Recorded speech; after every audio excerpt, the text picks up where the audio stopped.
So I heard a little rumor through the rumor mill too that you were asked to be on All Stars 3 and you declined that.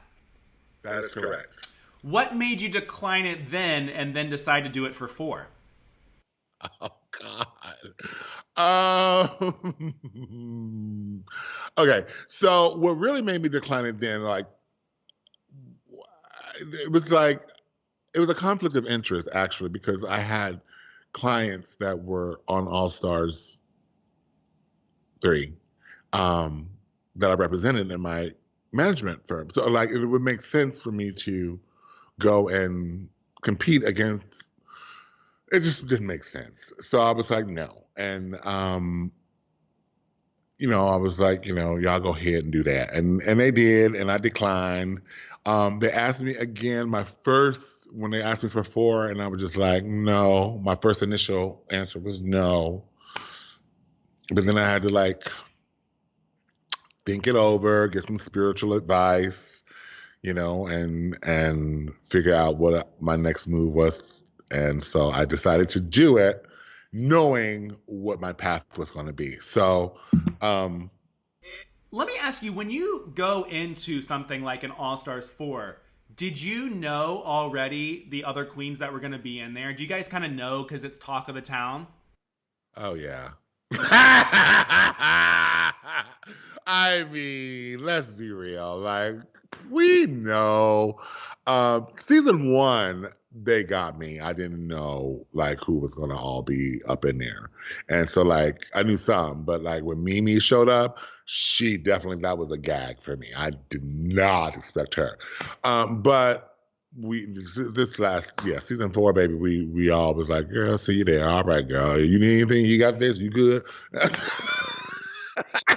That's how it is, honey. We know.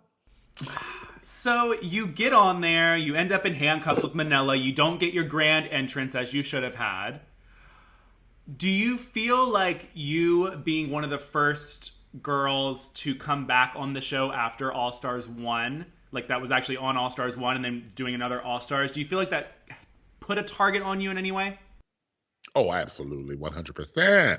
Yes, we've already been there twice before, and these new girls are fresh, either off their season a year or 2 at most, and they are hungry and have a lot to prove.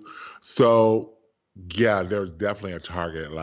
This bitch had her shot twice. So, unless she's amazing and we can't touch her, then she got to go. And here we are. You mentioned on your Hey Queen interview that you were kind of hurt by WoW and how you're portrayed in All Stars 4.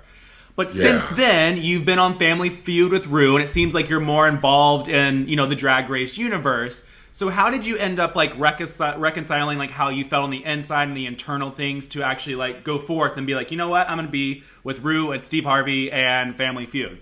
Well, because I'm bigger than all the bullshit, and I'm just really being honest. I'm bigger than the bullshit, and I know where it came from. I know what TV is. I know what game they played and tried to do and failed. It was,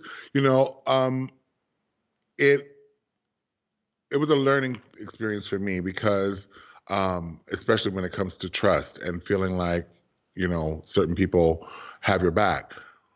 When you find out that not everyone plays by the same rules. But it was really eye-opening, and it was a painful lesson in the hate that the girls were getting prior to me. And I don't like that feeling. I never liked that feeling. And I was just really disappointed because all I did was do what they asked me to do. I did what they asked me to do. And if you had seen the full versions of the critiques, you would understand kind of, even if I sound entitled or cocky, the reason why. Because the entire judges panel was giving me nothing but props and praise and lifting me up and telling me how much I've evolved and this and that and fans of me and all that. And so it wasn't that I was ever trying to boast and feel like I was better than the other girls. No, I've just lived and I've experienced and I've done. And so that makes me qualified. That's all. Like, I don't play games in life. I live and I take my job very seriously. So that's it. I'm not good at Drag Race, but I'm good at life.